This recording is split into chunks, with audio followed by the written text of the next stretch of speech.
In our last episode, a compass needle moved beside a wire. That tiny movement changed everything.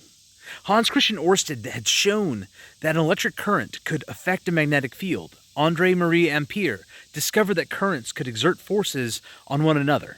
William Sturgeon and Joseph Henry learned how to make those magnetic effects dramatically stronger by building electromagnets. And then Michael Faraday asked the question that had been waiting for us. Can electricity actually produce continuous motion? In 1821, Faraday built an experiment to find out. His apparatus was simple and straightforward. It was a wire, a magnet, and a source of electrical current. When the current flowed, the wire experienced a magnetic force. But Faraday did more than observe the wire twitch. He rearranged the experiment over and over again. But he arranged it so that the force caused the wire to continuously rotate around the magnet. And for the first time, electricity had been turned directly into mechanical motion. It may seem obvious to us now because of all the things that we have around us and how normal it is. But I want you to think about what it was like seeing it for the first time. There was never a person pushing the wire or an animal pulling it. No wind or water flowing. Nothing appears to touch it. But yet, it moves. Almost like magic. Faraday had demonstrated electromagnetic rotation. But there was still a problem. The wire was moving. But how much useful work could it actually do? That question takes us back to something we introduced in the first episode. Force. Newton gave us the relationship. Force equals mass times acceleration. But a rotating machine introduces another idea. Torque. Torque is the rotational equivalent of force. If you were to push directly toward the center of a wheel, you don't make it rotate very effectively. But if you push at the edge, now you've given it rotation. You already know this from opening a door or riding a bike or watching a car move. If you push next to the hinges on a door, almost nothing happens. But if you push at the handle away from the hinge, the door swings relatively easily. The difference is the distance between the force, you pushing, and the axis of rotation, the distance between you and the center point of that force. For force applied at an angle, torque can be described as T, torque, equals R, the distance from the axis, or the radius, times F for force, and then they use a theta for describing the angle between them.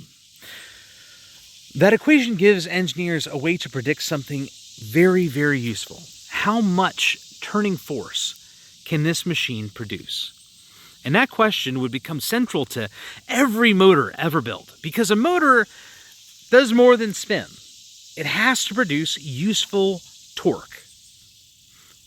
Imagine if you were trying to lift a heavy object with a small motor. The motor might spin really, really fast, but if it doesn't produce enough torque, nothing useful is done. It can't do anything, it won't lift anything, it will just spin. This creates one of the first great compromises in motor design. Speed versus torque. A motor can be designed to spin very, very quickly while producing relatively little torque. It just spins around. Or it can produce a substantial torque at a much lower speed. Engineers can also use gears to change the relationship. A small gear driving a larger gear can trade rotational speed for greater output torque. And that's why a bicycle has gears. It's also why many robotic joints contain gearboxes. But I'm getting ahead of myself again. Before engineers could optimize motors, they needed to understand exactly where the energy was going. Because electricity, it doesn't become perfect in its motion and efficiency. Some of that energy becomes heat. And one of the people who helped us understand that was a gentleman named James Prescott Joule. Joule spent years experimenting with the relationship between mechanical work, heat, and electrical energy. In electrical circuits, he discovered that current flowing through resistance produces heat. We now describe that relationship as power converted into heat equals the square of the current multiplied by resistance. And that square matters. I'm going to try to make this a little bit easier to understand beyond my words here, but I'll repeat it. Power converted into heat equals the square of the current multiplied by resistance. If you double the current, well, the resistive heating becomes 4 times greater because it's squared. For an early motor, that means every improvement in electrical power comes with a potential problem. More current can produce more electromagnetic force, but more current can also produce more heat. So engineers have to ask, how do we make the motor stronger without cooking it? That question would eventually lead to better conductors, better magnetic materials, better cooling, better geometries, and eventually entire fields of engineering devoted to making machines more efficient. But Faraday's experiment had another limitation. His apparatus could rotate. It still wasn't a practical motor. To make useful continuous rotation, engineers needed a way to keep the magnetic forces changing at just the right time. And this is where the early electric motor becomes a beautiful piece of mechanical engineering. Imagine a loop of wire sitting between magnetic poles. Current flows through the loop. The magnetic field pushes on one side of the loop in one direction and the other side in the opposite direction. Those forces create torque. The loop turns. But then it reaches a point where the forces would naturally begin working against the rotation. Then the machine would stop. Unless you reverse the current. Now the forces reverse too. The loop keeps turning. Reverse the current again. The rotation continues again and again and again and again. This is the basic idea behind commutation. And early engineers developed mechanical ways to accomplish it. A commutator could reverse the current through the rotating armature at precisely the right point in its rotation. Instead of one brief movement, you could get continuous rotation all the time. Yay! Now Faraday's demonstration was becoming a machine. One of the early pioneers of practical electric motors was a gentleman named William Ritchie, who built an early electromagnetic motor in the 1830s. Around that same time, Thomas Davenport developed practical electric motor designs and demonstrated their potential for mechanical work. Davenport's story is particularly interesting because he wasn't simply interested in proving that electricity could move something. He wanted to actually replace mechanical labor. He developed motors that could drive machinery and eventually demonstrated an electrically powered printing press. The idea was beginning to shift. Electricity was doing substantially more than just producing an interesting lab effect. It could now become a source of mechanical power. But there was still a huge problem. Where does the electricity come from?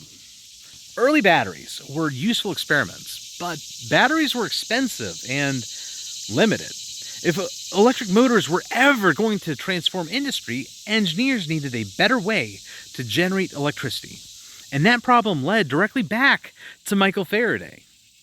In 1831, Faraday made another extraordinary discovery. He found that moving a magnet through a coil of wire could produce an electric current. The direction of the current depended on how the magnetic field changed. In other words, we had just discovered the reverse of the relationship that started our story. Electricity could produce magnetism, and changing magnetism could produce electricity. Isn't that, it's mind-blowing. This was electromagnetic induction. Faraday had discovered the fundamental principle behind the electric generator. And now, the machine could work in both directions. Mechanical motion could become electrical energy. Electrical energy could become mechanical motion. And suddenly, we had the beginning of an entire technological cycle. A turbine can turn a generator.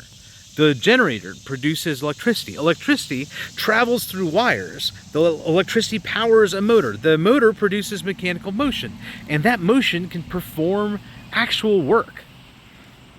That same fundamental relationship could be used to convert energy in either direction.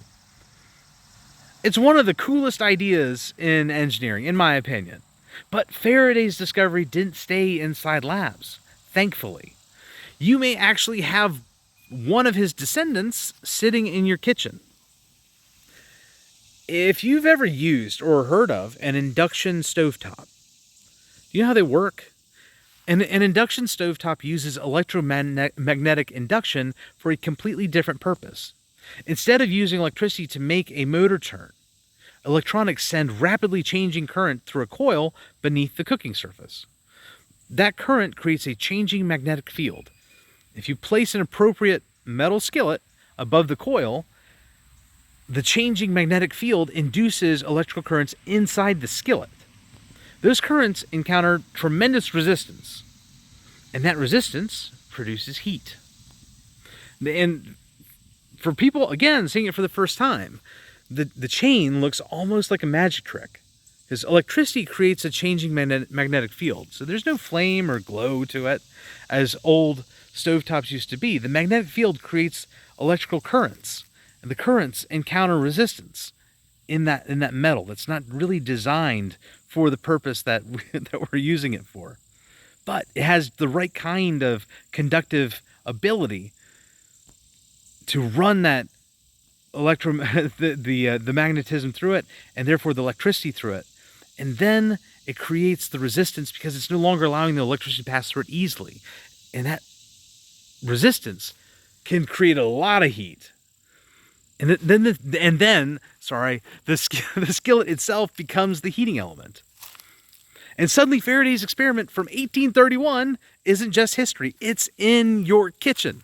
The same principle that helped humanity learn how to generate electricity can also be used to cook us dinner. It's something I love about this story, especially since I have a love of cooking. The discoveries we're following aren't trapped in museums. They're still happening all around us. But Faraday's discovery had created something even more important. It gave engineers a way to connect mechanical motion and electrical energy. A machine could turn motion into electricity. Another machine could turn electricity back into motion. And now engineers had a new problem. How do you build these machines at useful scale? How do you make them powerful enough to run factories? How do you make them efficient enough to operate continuously? How do you manufacture thousands of them? And eventually, how do you make one small enough to fit inside a robot? And that's where we're going to head next. So, join me next time. Thank you for joining this time. As always, I'm Pneumatic IT, and I hope this helps.